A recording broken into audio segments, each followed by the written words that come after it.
ജീവിതമെന്ന കടലിൽ നിന്നും കഥയുടെ മുത്തും പവിഴവും കണ്ടെത്തുന്ന കഥാകൃത്തിനോട് അടുത്തു നിൽക്കുന്നു ചലച്ചിത്ര സംവിധായകന്റെയും സർഗദൗത്യം.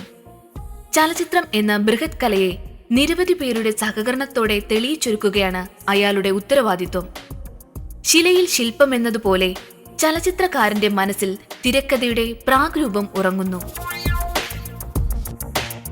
ഞാൻ ലോഹിദാസും കൂടെ ഒരുമിച്ച് പങ്കെടുത്ത മനോരമയുടെ ഒരു വർക്ക്ഷോപ്പിൽ ലോഹിദാസ് ഓൺലൈൻ എഴുതാറില്ല, സീനോട്ട് എഴുതാറില്ല, സീൻസ് ആയിട്ട് എഴുതി പോകാണെന്ന്. ഞാൻ പറഞ്ഞു, ഈ മനുഷ്യൻ പറയുന്നത് പച്ചക്കള്ളമാണ്. അപ്പോൾ ലോഹിദാസ് അമ്പരം എൻ്റെ മുഖത്തേക്ക് നോക്കി. ഇയാളുടെ ഉപബോധ മനസ്സിൽ പൂർണ്ണമായൊരു സിനിമയുടെ ഓൺലൈൻ ഉണ്ട്. അത് ഇയാൾ കണ്ടെത്താൻ കുറച്ച് വൈകുന്നുണ്ടാകാം. അങ്ങനെ ഒരു കൺസെപ്റ്റ് ഇല്ലെങ്കിൽ ഈ കഥ മതി സിനിമയ്ക്ക്, ഈ കഥ വെച്ചൊരു സിനിമ ഉണ്ടാക്കുന്നത് നിങ്ങളെങ്ങനെ ഉറപ്പ് പറയും? നിങ്ങളെങ്ങനെ ഇത്രയും ആളുകളെ ഏകോപിപ്പിച്ച് അവരെ ക്യാമറയുടെ മുമ്പിൽ കൊണ്ടു നിർത്തും? നിങ്ങളുടെ സബ് കോൺഷ്യസ് മൈൻഡിലെങ്കിലും ഈ സീൻ അഭിനയിക്കുന്നതിന് മുമ്പ് ഈ കഥാപാത്രം കടന്നു പോകുന്ന സന്ധികളും ഇനി കടന്നു പോകാനിരിക്കുന്ന സന്ധികളെക്കുറിച്ച് നിങ്ങൾക്ക് എന്തോ ഒരു സ്പിരിച്വൽ അവയർനെസ് എങ്കിലും ഉണ്ട്. അതില്ലാതെ ചെയ്യാൻ സാധിക്കില്ല. ഇത് തന്നെയാണ് ജോണിൻ്റെ കാര്യത്തിൽ നമുക്ക് പറയാവുന്നത്. സിനിമാ കാര്യങ്ങളിൽ പ്രശസ്ത യുവ സംവിധായകൻ ജോണി ആൻ്റണിയുമായുള്ള സംഭാഷണം തുടരുന്നു. വ്യത്യസ്തരായ രചയിതാക്കളുമായി പ്രവർത്തിച്ചപ്പോഴുണ്ടായ അനുഭവങ്ങൾ നമുക്ക് ശ്രദ്ധിക്കാം. ഒരു തിരക്കഥ കിട്ടി, ഓരോ ഡീറ്റെയിൽസും ഒരുപാട് തവണ ചർച്ച ചെയ്തിട്ടുള്ളതായിരിക്കാം. പക്ഷേ ഷൂട്ടിംഗ് ലൊക്കേഷനിൽ വന്ന് ഷോട്ട് വെച്ച് കഴിയുമ്പോൾ അയ്യോ ഈ ഡയലോഗൊന്നും ആവശ്യമില്ല എന്ന് എപ്പോഴെങ്കിലും തോന്നിയിട്ടുണ്ടോ? ആദ്യം ചെയ്ത 5ഓളം സിനിമകൾ തമാശയ്ക്ക് എപ്പോഴും ഇതുണ്ടാകുന്നത് വെച്ചാൽ ഇമ്പ്രൂവൈസ് ചെയ്യണം. അതിനകത്ത് പിന്നെയും കൂടിക്കൂടി വരികയുള്ളൂ. അപ്പോൾ അത് നമ്മൾ കൂട്ടാറുണ്ട്.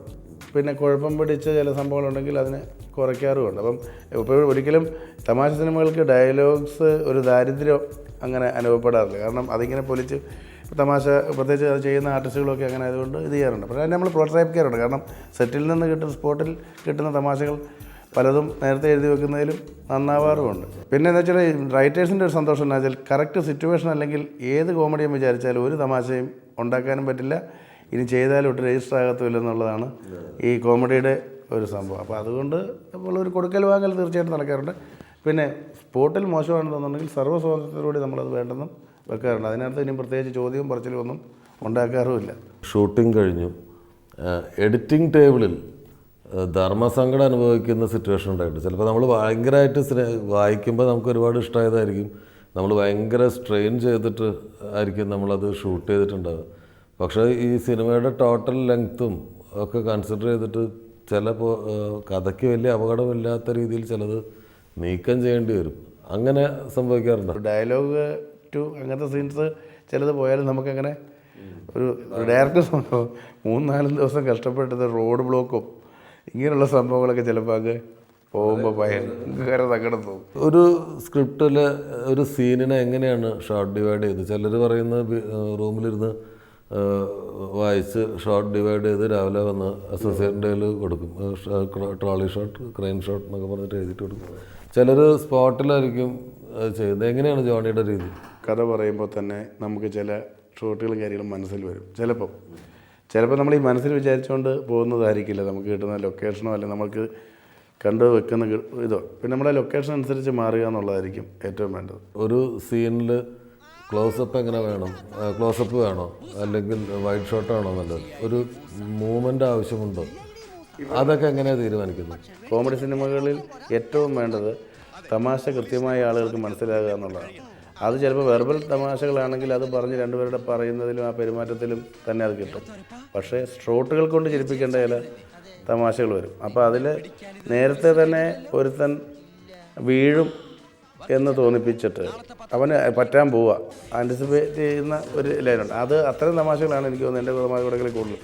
അപ്പം ആൻറ്റിസിപ്പേറ്റ് ചെയ്യുന്നതിൻ്റെ ഗുണമെന്ന് വെച്ചാൽ നമുക്ക് ആ തുടക്കം മുതലേ ചെറുതായിട്ട് കിട്ടുന്ന ചിരി കിട്ടും.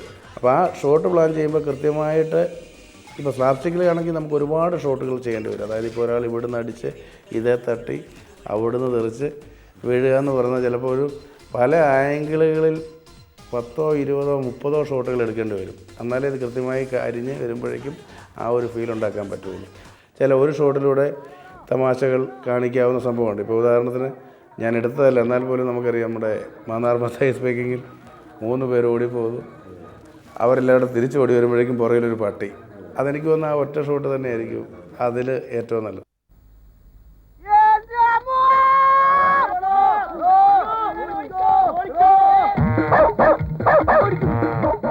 ഇപ്പോൾ ക്ലോസും ഈ സജഷനും കൂടുതൽ സജഷൻ നമുക്ക് സ്വാഭാവികമായിട്ട് അറിയാം.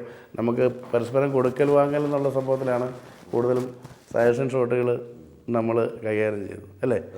ക്ലോസ് എന്ന് പറയുന്നത് അതിൻ്റെ ഫീല് മാക്സിമത്തിൽ എത്തിക്കാനും അറിയിക്കാനും കൂടുതലായിട്ട് ആളുകളെ അറിയിക്കാനുമായിരിക്കും ക്ലോസ് ഉപയോഗിക്കുന്നത്. പ്രേക്ഷകനെ കുറേ കൂടി കൊണ്ടുവരാനൊക്കെ ആയിരിക്കും ചിലപ്പോൾ ഒരു ട്രാക്കിൽ ഒരു ട്രോളിയിൽ ക്യാമറ ഒരാളുടെ മുഖത്തേക്ക് അടുത്തേക്ക് വരുന്നു എന്ന് പറയുന്നത് അയാളോട് അയാളുടെ വികാരത്തിനോട് പ്രേക്ഷകനെയും കൂടി അടുക്കുന്ന ഒരു ഫീലിംഗ് ഉണ്ടാക്കും ചിലപ്പോൾ.